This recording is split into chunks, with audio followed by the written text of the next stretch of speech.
날마다 쓰는 나의 신앙일기 TV 데일리 큐티 남양기입니다. 오늘은 사무엘상 12장 1절에서 5절을 묵상하겠습니다. 사무엘이 온 이스라엘에게 이르되 보라 너희가 내게 한 말을 내가 다 듣고 너희 위에 왕을 세웠더니 이제 왕이 너희 앞에 출입하느니라. 보라 나는 늙어 머리가 휘어졌고 내 아들들도 너희와 함께 있느니라. 내가 어려서부터 오늘까지 너희 앞에 출입하였거니와 내가 여기 있나니 여호와 앞과 그의 기름 부음을 받은 자 앞에서 내게 대하여 증언하라. 내가 누구의 소를 빼앗았느냐? 누구의 나귀를 빼앗았느냐? 누구를 속였느냐? 누구를 압제하였느냐?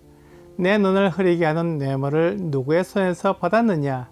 그리하였다면 내가 그것을 너희에게 갚으리라 하니 그들이 이르되 당신이 우리를 속이지 아니하였고 압제하지 아니하였고 누구의 손에서든지 아무것도 빼앗은 것이 없나이다 하니라. 사무엘이 백성에게 이르되 너희가 내 손에서 아무것도 찾아낸 것이 없음을 여호와께서 너희에게 대하여 증언하시며 그의 기름 부음을 받은 자도 오늘 증언하느니라 하니 그들이 이르되 그가 증언하시나이다 하니라.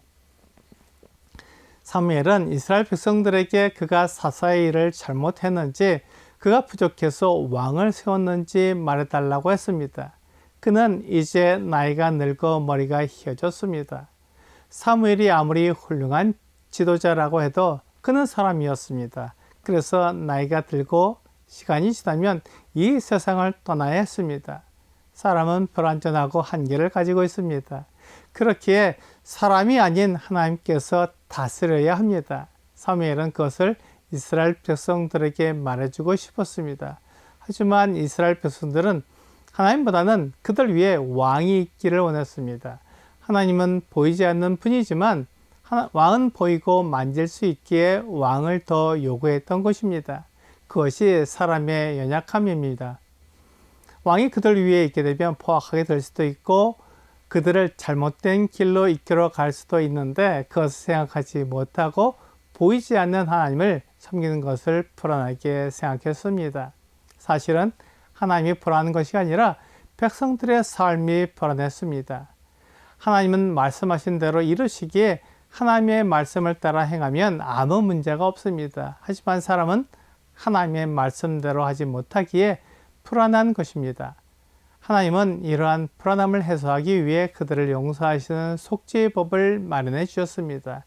레위기 17장 11절 육체의 생명은 피에 있음이라 내가 이 피를 너희에게 주어 제단에 뿌려 너희의 생명을 위하여 속죄하게 하였나니 생명이 피에 있으므로 피가 죄를 속하느니라 라고 말씀하고 있습니다.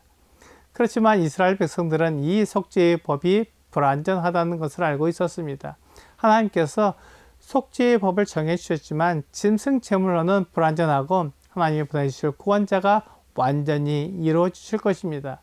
그것을 히브리서에서 말씀해 주시고 있습니다.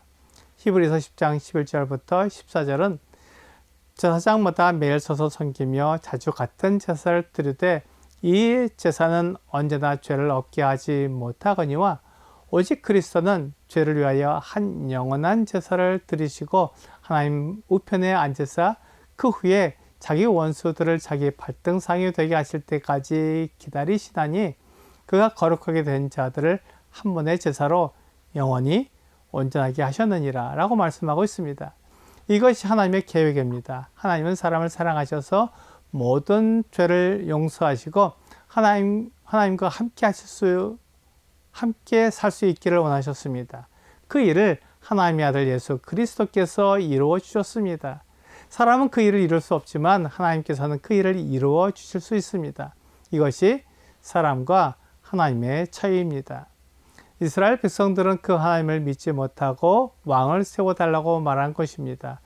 완전한 하나님을 버리고 불완전한 사람을 의지하려는 것입니다. 그래서 사무엘은 혹시 그가 백성들에게 잘못 행한 것이 있는지 물었습니다. 내가 누구의 소를 빼앗았느냐? 누구의 나귀를 빼앗았느냐? 누구를 속였느냐?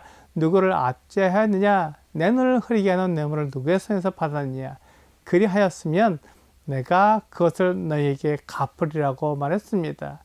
하지만 이스라엘 백성들이 왕을 세워달라고 한 것은 사무엘이 잘못했기 때문이 아니었습니다. 사무엘도 늙어서 죽을 것이고 사무엘의 아들들도 완전하지 못하기에 그들의 불안한 마음을 왕을 세워서 없애보려고 한 것이었습니다.